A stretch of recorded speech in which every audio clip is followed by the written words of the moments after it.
Hello students, आपका स्वागत है हमारे ट्यूटर टॉक चैनल में। आज हम करेंगे बहुत interesting topic, formation of images bye concave mirror. बहुत इंटरेस्टिंग वीडियो है ये, आप ध्यान से देखना। और क्लास 10th में इसके रिगार्डिंग सम पूछे जाते हैं। सबसे पहले हम समझते हैं कॉनकेव मिरर होता क्या है। एक स्फेरिकल मिरर, जैसे मान लीजिए हमने एक रेडियस लेकर इस सर्कल को ड्रा किया, ओके, और जो उसका सेंटर पॉइंट होगा, बिल्कुल सेंटर पॉइंट, उसे बोलते हैं सेंटर ऑफ कर्वेचर। और जो स्फेरिकल मिरर होता है वो एक स्फेयर का, होलो स्फेयर का एक छोटा सा पीस होता है। अगर हम इस साइड वाली लाइन को रब कर देते हैं तो ये कुछ इस तरह का दिखेगा। और जो कॉनकेव मिरर होता है ये आउटर साइड से पॉलिश्ड होता है। तो यहाँ पर हल्का सा हम शेडेड एरिया कर देते हैं क्योंकि ये आउटर साइड से पॉलिश्ड है। और ये सेंटर ऑफ कर्वेचर यानी कि सी, और यहाँ से अगर एक स्ट्रेट लाइन ड्रा करें उसे बोलते हैं प्रिंसिपल एक्सिस। ये हमारी प्रिंसिपल एक्सिस है, ये हमारा सेंटर ऑफ कर्वेचर जहाँ पे सेंटर रखकर हमने इसे ड्रा किया था। और जो कॉनकेव मिरर का मिड पॉइंट है उसे पोल बोलते हैं। और सी और पोल का जो बिल्कुल मिड वाला पॉइंट है उसे फोकस कहा जाता है, क्योंकि जो पैरेलल रेस आती है प्रिंसिपल एक्सिस के वो रिफ्लेक्ट होने के बाद फोकस पर जाकर मिलती है। तो आपको यहाँ तक उसका बेसिक कॉनकेव मिरर क्लियर होगा। अब जल्दी से 4 रूल करते हैं कि जिनसे हम इमेज ड्रा करेंगे।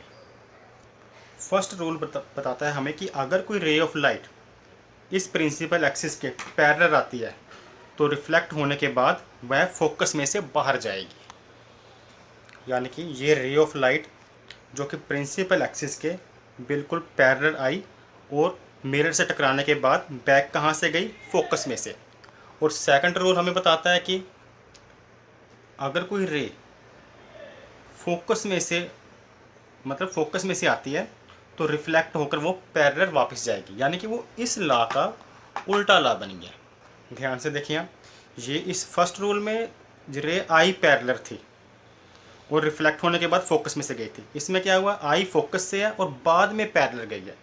तो बहुत ज़रूरी है ये लॉ, आपने ध्यान से समझनी है, तभी हम इमेज को बहुत इंटरेस्टिंग से ड्रा कर पाएंगे बाय कॉनकेव मिरर।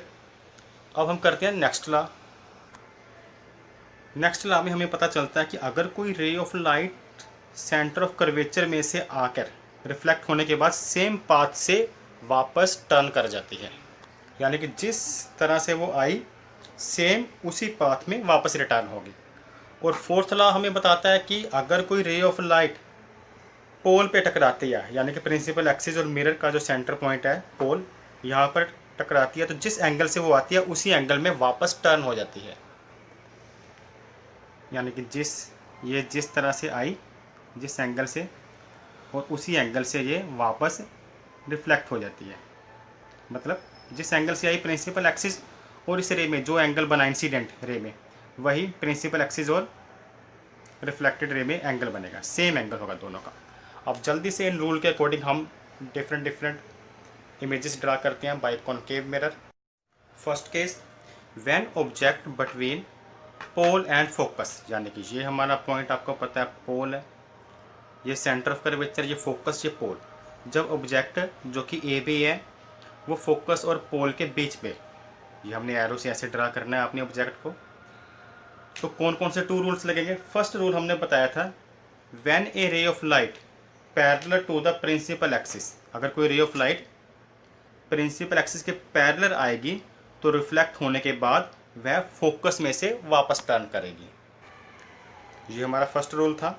अगर रे ऑफ लाइट ये प्रिंसिपल एक्सिस के पैरेलल आती है तो रिफ्लेक्ट होने के बाद, यानी कि मिरर से टकराने के बाद, वह फोकस में से वापस टर्न करेगी। तो याद रखना आपने ये वाले पॉइंट और एफ को, सबसे पहले स्ट्रेट लाइन ड्रा करोगे, उसके बाद जहाँ पर ये रे मिरर से टकराई उस पॉइंट और फोकस को मिलाकर एक रे इधर ड्रा होगी। सेकंड जो थर्ड रूल बताया था कि अगर कोई रे सेंटर ऑफ कर्वेचर से जाती है तो वापस बैक आ जाती है। तो क्या करना आपने, ये सेंटर ऑफ कर्वेचर और इमेज का हेड, यानी कि ये ए पॉइंट है, इसको मिलाकर एक रे ड्रा करनी है, नेक्स्ट रे। और जहाँ पर ये दोनों रे आपस में मिलेंगी वहीं पर इमेज बनेगी। लेकिन अगर हम देखें, when object between pole and focus, जब ऑब्जेक्ट जो हमारा पोल और फोकस के बीच में है तो ये टू जो रेज हमारी बनी है, रे ऑफ लाइट, ये आपस में इनका डिस्टेंस बढ़ रहा है धीरे धीरे। अगर ऊपर की तरफ जाएं बिहाइंड द मिरर तो डिस्टेंस कम हो रहा है। तो इसलिए हम ये लग रहा है कि appear to meet behind the mirror, ऐसे लग रहा है जैसे ये पीछे मिलेंगे। इसलिए हम इन दोनों रे को डॉटेड पीछे ड्रा करेंगे कहाँ पर ये मिलती हैं। तो हम देखते हैं ये दो रेज जो हैं वो मिरर के बिहाइंड मिलती हैं। अब प्रिंसिपल एक्सिस को हम बड़ा करके यहाँ पर इमेज ड्रा करेंगे ए डैश बी डैश। तो यहाँ पर ये हमारी इमेज बन गई। तो हम देखते हैं कि जो हमारी इमेज बनी है वो बिहाइंड द मिरर बनी है। और यहाँ पर आपने याद रखना है कि जब बिहाइंड द मिरर रे को मिलाना है तो डॉटेड लाइन के साथ मिलाना है। अब इसकी नेचर बताएंगे इमेज की क्या है। बिहाइंड द मिरर, क्योंकि ये इसकी पोजीशन बतानी होती फर्स्ट आपने कि ये हमारा ऑब्जेक्ट है ए बी, और जो इमेज बनी उसका हमने नाम दे दिया ए डैश बी डैश। अब इसकी पोजीशन बताएंगे कहाँ पर बनी है, तो behind the mirror. Virtual and erect, virtual मतलब अगर कोई इमेज बिहाइंड द मिरर बनी उसे वर्चुअल बोलते हैं। इरेक्ट मतलब ये सीधी बनी है। और इसका साइज़ की बात करें तो यह ऑब्जेक्ट के साइज से बड़ी है, यानी कि लार्जर देन ऑब्जेक्ट। अब नेक्स्ट केस करते हैं। नेक्स्ट हमारा केस है ऑब्जेक्ट एट फोकस, अगर फोकस पर ऑब्जेक्ट हो। इससे पहले हमने किया था when object between focus and pole, यहाँ पर था ऑब्जेक्ट हमारा। अब हमने ऑब्जेक्ट शिफ्ट कर दिया फोकस पर, तो वही रूल्स अप्लाई करेंगे। जो फर्स्ट रे होगी हमने बताया था प्रिंसिपल एक्सिस के पैरेलल जाने के बाद कहाँ से बैक जाएगी, फर्स्ट रूल बताया था फोकस में से। ये रे ऑब्जेक्ट के हेड से पहले इधर गई और उसके बाद बैक फोकस में से। हम ऑब्जेक्ट का नेम भी दे सकते हैं ए बी, अगर हम इसको नेम दें ए बी, हेड को ए और यहाँ पर हम लिख सकते हैं बी। अब जो नेक्स्ट रे है वो जाएगी जैसे लास्ट डायग्राम में किया था सेंटर ऑफ कर्वेचर से ऑब्जेक्ट के हेड, यानी कि एरो का जो मेन हेड है यहाँ पर से ए में से सी और ए को आपने मिलाना है इसके बाद। तो अगर जब सी और हमने ए को आपस में मिलाया तो हम नोटिस करते हैं कि ये जो दोनों रे हैं ये आपस में पैरेलल हो गई। अगर हम इनको इधर बढ़ाते हैं तो भी ये पैरेलल मिलेंगे नहीं, अगर सीधा चलते हैं तो भी ये मिल नहीं सकते, क्योंकि ये दोनों पैरेलल है, कहीं भी डिस्टेंस इनका कम नहीं हो रहा। इसलिए अब इस पर हम इमेज पे अगर कमेंट करेंगे तो एट इन्फिनिटी भी जो इमेज बनेगी वो पता नहीं कहाँ बनेगी, क्योंकि हम नहीं डिसाइड कर सकते इमेज कहाँ बनेगी। इसलिए अब इमेज के बारे में जब हम उसकी नेचर बताएंगे तो लिखेंगे एट इन्फिनिटी, उसकी मतलब पोजीशन बताई। रियल एंड इन्वर्टेड, अगर मिरर के सामने इमेज बनती है उसे हम रियल एंड इन्वर्टेड कहते हैं, मतलब ये उल्टी बनेगी क्योंकि ये जो लाइन है प्रिंसिपल एक्सिस के नीचे जा रही है। हाईली मैग्नीफाइड, इसका जो साइज होगा वो काफ़ी बड़ा होगा। हमारा जो थर्ड केस है when object between focus and centre of curvature. सबसे पहले हमने किया था when object between focus and pole में। नेक्स्ट केस हमारा है व्हेन ऑब्जेक्ट ऑन फोकस, और अब हमारा है ये when object between focus and centre of curvature, यानी कि एफ और सी के बीच में ऑब्जेक्ट। तो वही रूल्स, फर्स्ट रे जो होती है वो प्रिंसिपल एक्सिस के पैरेलल जाती है पहले यहाँ से यहाँ, उसके बाद रिफ्लेक्ट होने के बाद कहाँ से बाहर आएगी, इस पॉइंट और एफ को मिलाकर फोकस में से बाहर आएगी। सीधा जाकर पहले ये मिरर से टकराई। अब इस पॉइंट और एफ को मिलाकर हम एक स्ट्रेट लाइन ड्रा करेंगे। ये तो हमारी फर्स्ट रे हो गई। नेक्स्ट आपको याद होगा हम क्या करते थे, सेंटर ऑफ कर्वेचर और ए, यानी कि ये वाला एरो का जो मेन हेड है इसको मिलाकर हम एक रे ड्रा करते थे। और फिर देखना होता है ये दोनों रेस कहाँ पर आपस में मीट करती हैं, वहीं पे हमारी इमेज बनेगी। और जहाँ पर ये दोनों रे आपस में मिलती हैं, याद रखो अब सी और ए को हमने मिलाया है, ए और सी मतलब सेंटर ऑफ कर्वेचर और ऑब्जेक्ट का जो हेड है ए, इसको मिलाकर जो रे ड्रा की वहाँ पर हमारी क्या बनेगी, इमेज बनेगी। तो ये हमारी image A dash B dash. अब ये कहाँ पर बनी है, इसकी पोजीशन कहाँ पर है, ये पोल, ये फोकस सी, यानी कि बियॉन्ड द सी। जो इमेज है वो सी से परे बनी है। और ये real and inverted, real and inverted आपको बताया था, अगर कोई भी इमेज मिरर के सामने बनती है उसे हम रियल बोलते हैं। ये उल्टी बनी है इन्वर्टेड। अगर इसका साइज कंपेयर करें, ये हमारा ऑब्जेक्ट है ए बी, छोटा सा एरो है, और ये इमेज बड़ी है उससे, larger than object. Next case हमारा है ऑब्जेक्ट एट सी, जब ऑब्जेक्ट सेंटर ऑफ कर्वेचर पर हो। यानी कि सी पर है ऑब्जेक्ट, पहले हमने एफ बिटवीन सी किया था, अब हमारा ऑब्जेक्ट कहाँ पर है, ऑन सेंटर ऑफ कर्वेचर। अब क्या करेंगे, वही रूल, एक रे पैरेलल जाएगी और रिफ्लेक्ट होने के बाद फोकस में से बाहर आ जाएगी। और जो सेकंड रे है, फर्स्ट रे तो हमने देख ली जो प्रिंसिपल एक्सिस के पैरेलल है, और रिफ्लेक्ट होने के बाद ये वाला जो पॉइंट होता है इसको हम फोकस से मिलाकर लाइन ड्रा करते हैं। अब सेंटर ऑफ कर्वेचर से हम जो ऑब्जेक्ट के हेड को मिला रहे थे, तो अब वो तो पॉसिबल नहीं है, क्योंकि अगर इसको मिलाते हैं तो वो मिरर से टकरा नहीं पाएगी। तो हम सेकंड जो रूल हमने किया था, एक रूल और भी किया था, अगर कोई रे फोकस में से पास होती है तो उसके बाद वो कैसे पैरेलल बैक जाती है। अगर कोई ray of light, second rule था वो, अगर वो कोई रे ऑफ लाइट फोकस में से आकर मिरर से टकराती है तो रिफ्लेक्ट होने के बाद वह पैरेलल बैक जाएगी। ये रे यहाँ से फोकस की तरफ आई, अगर कोई भी रे पास थ्रू फोकस और उसके बाद वो रे ऑफ लाइट कहाँ पे जाती है, become parallel to the principal axis के, वो पैरेलल हो जाती है। अब यहाँ पर ये दो रेस आपस में मीट पॉइंट कौन सा है, ये वाला मीट पॉइंट है, तो यहीं पर हमारी इमेज बनेगी। तो ये हमारी इमेज है, ये वाली, तो ये ऑब्जेक्ट है ऊपर और image.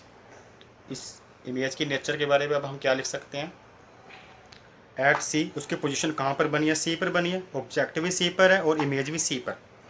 Real and inverted, mirror के सामने बनी है रियल, उल्टी बनी है inverted. Same size as object, और इसका साइज भी जो है इमेज का वो ऑब्जेक्ट के साइज के इक्वल है। तो हमारा नेक्स्ट फिफ्थ केस है, व्हेन ऑब्जेक्ट बियॉन्ड सी, यानी कि ऑब्जेक्ट जो है सी से भी पीछे की तरफ है। पहले था बिटवीन पी एंड फोकस, फिर ऑन फोकस, फिर हमने किया between focus and centre of curvature यहाँ पर, उसके बाद सेंटर ऑफ कर्वेचर पर, अब बियॉन्ड सी। तो सेम रूल वही है कि जो रे होगी वो प्रिंसिपल एक्सिस के पैरेलल आने के बाद रिफ्लेक्ट होगी। अगर यहाँ से रे यहाँ पर टकराती है तो बैक कहाँ से जाएगी, इस पॉइंट पे जहाँ टकराएगी, और फोकस पॉइंट को मिलाकर यहाँ से बैक जाएगी। ये रे आई यहाँ से पैरेलल, और इस पॉइंट और एफ को मिलाकर ये बैक रिफ्लेक्ट होगी फोकस में से। ये तो फर्स्ट रूल हो गया। सेकंड हम क्या करते होते हैं, जो ऑब्जेक्ट का हेड होता है और सेंटर ऑफ कर्वेचर को आपस में मिलाते हैं।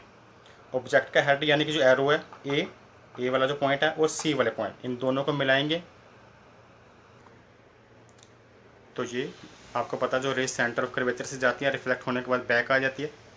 तो जहाँ पर ये दोनों रे मिल रही हैं, ये वाला पॉइंट, वहीं पर हमारी इमेज बनेगी, यहाँ पर ही हमारी इमेज बनेगी।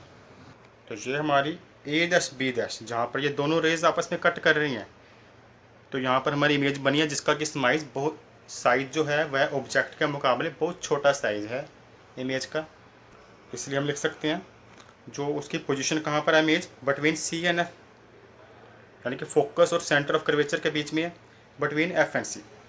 रियल एंड इन्वर्टेड, मिरर के सामने बनी है, उल्टी बनी है। स्मॉलर देन ऑब्जेक्ट, और इसका जो इमेज का साइज है, छोटा सा एरो है, ऑब्जेक्ट बड़ा है और इमेज का साइज छोटा है। अब नेक्स्ट केस है व्हेन ऑब्जेक्ट एट इन्फिनिटी, यानी कि अगर ऑब्जेक्ट वो इतना दूर है कि बहुत ज़्यादा दूर, हमें दिखाई भी नहीं देता, बहुत ज़्यादा दूर, इसलिए यहाँ पे डॉटेड लाइन ड्रा करके हमने एक एरो ड्रा किया है ए बी। तो रूल्स वही है कि जो रे पैरेलल आएगी वो टकराने के बाद कहाँ पे मिलेगी, फोकस में से पास होगी। ये सिंपल सा है, सिंपल आपने याद ही रखना है, इसका कोई ख़ास कंस्ट्रक्शन नहीं होती इसकी। इसको रेस को आपस में मैच कर फोकस में मिला देते हैं, वहीं पर हमारी इमेज बनेगी, क्योंकि जो ऑब्जेक्ट है वो काफ़ी ज़्यादा दूर है, यानी कि एट इन्फिनिटी आप समझते ही हो। ऑब्जेक्ट से जितनी भी रे पैरेलल आ रही है, हमने यहाँ पे दो ड्रा किया, तो वो अगर वो रे पैरेलल आती है तो वो रिफ्लेक्ट होने के बाद कहाँ पर मीट करती है, फोकस पर। हम लिख सकते हैं कहाँ उसकी पोजीशन, अगर अगर ऑब्जेक्ट एट इन्फिनिटी है तो इमेज बनेगी at focus. Real and inverted क्योंकि उसके सामने बनेगी, और मच स्मॉलर देन ऑब्जेक्ट, और जो इमेज का साइज होगा वो काफ़ी ज़्यादा छोटा होगा ऑब्जेक्ट के मुकाबले। Thanks for watching.